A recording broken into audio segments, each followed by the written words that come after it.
Hi everybody, Hayden here, and this video is part of the experimental series of videos that I'm shooting. This one here is for using an action camera as a camera that can shoot video that is acceptable for YouTube uploads.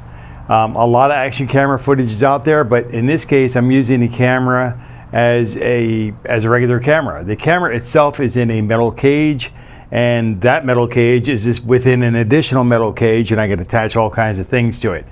But it's very, very sturdy. However, and let me tell you, the camera that I'm using is the Xtra Edge Pro. It's like the DJI Osmo Action 5 Pro. It's a mouthful, but they're the similar cameras, and they both work pretty much the same kind of way. This camera has a couple of things that it won't do, and I think that's because it's the extra version of it, and that's perfectly fine, right? But I got to tell you, the settings that I'm doing were automatic for the ISO and for the automatic white balance, and I think there was something else I had also in automatic. I pretty much let the camera do whatever it is that it wanted to do to get the job done, and I went in, I played the video back, and it was looking great. The audio sounded great, and everything was looking good. I edited the video, I put it together, well, I just put the front and back end on, and I have my little pop-ups, and that's in the template of how I edit my video anyway. But it was about a 6-minute video, and as I rendered it and played it back, it rendered very quickly. It was very nice. And as I played it back, I saw what looked like, you see when my video fades in and you see when it fades out. But what it looked like is a slight fade out to a new fade in, and it happened at 2 points during the video, and I have no idea why that happened. So I go through the artificial intelligence things, I think it was AI mode in Google, and I try to discern what's going on and figure out where it could be not going so well. And it seems that I need to use completely manual settings to avoid having any issues like that. Basically, it was like possibly a snafu where the auto white balance and the automatic ISO settings were getting mixed signals together, and so they kind of faded out and faded back in to correct it. Like one started to make a correction, and the other option was recorrecting or decorrecting that mistake. And but for it to happen twice was kind of goofy. The thing was, though, it's a stormy day. It's a rainy day around here. We had all kinds of lightning strikes and all kinds of things. And a flash of lightning could definitely do that if it's on automatic settings. But if you're on manual settings and the light and the scene isn't really changing, then everything should be pretty much copacetic all the way through. It might get darker, it might get lighter, but the camera isn't going to try to chase the lighting differentials. It's like you got it set up for an outside shot, you got the ISO set, you got the auto white balance on manual mode, and you set it up for an outside shot, and you change the shutter speed to match the settings and all that, and everything's pretty much manually set all across the board. And this is that video that I'm experimenting with right now.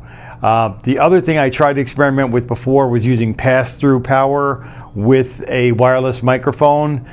It doesn't work with this particular camera. I can get external power in there because I can remove the battery from the action camera, and I could put an external battery and run the camera. I could do that, but if I put an attachment on there to get to that USB and it's only got the one, that doesn't work. So that kind of, there's a mixed signal going on within that little connection, so I can't use pass-through power. But I have a plethora of batteries because I have both cameras. I have the Xtra Edge Pro and I have the Osmo Action 5 Pro. I have both cameras. They take the same batteries. So I have a bunch of the batteries that fit between the two cameras, and if I'm just using one or the other, I have enough batteries to do that. And I have on the front screen, I have the battery indicator to see how much battery power I have left.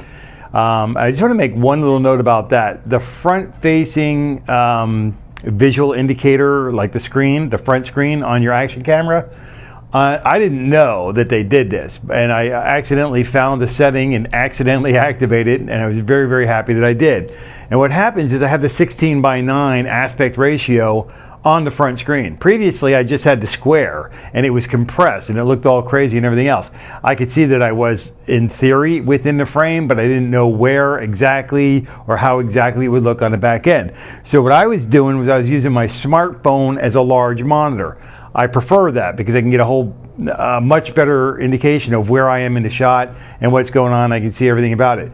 But on the front screen of the Action camera, because you have the 16:9, it shrinks. So it has a black stripe at the bottom and at the top and the bottom of the video. And what that allows me to see is information about the video that I'm making. So I can see what's going on with the video, you know, the behind the scenes things that you don't see on screen. And I get to see that. You know, if you're using the back screen, it's a larger screen and you can see all that anyway. But on the front screen, you really couldn't. It had the video behind it. So it was like you were looking at an overlay and you really couldn't read the information that was on there.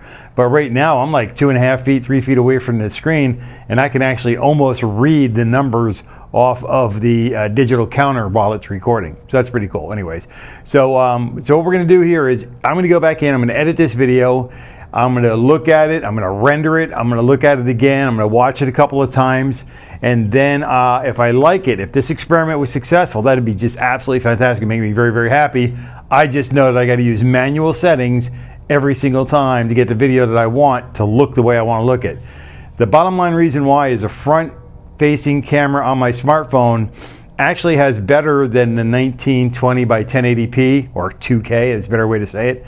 The 2K video has better than that. It still has the 1080p, but it's a little bit more resolution on there. Basically, it's the format of the smartphone, right?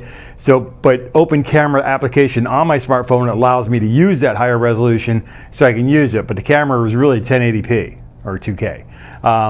But on this camera, it's 4K. It's a 4K video. It should be a higher resolution. I should be able to get a larger, you know, not larger, but I should be able to get a sharper, more detailed image on the Action camera. And even if this is what I get to use, even if it's the way I have to use it, to where I use that, you know, the small front-facing screen, and at least I can tell where I'm at in there, that can work. It can work. I like using the wireless microphones, and it's almost identical to the front-facing camera on my smartphone, which I have right here. This is a much larger package.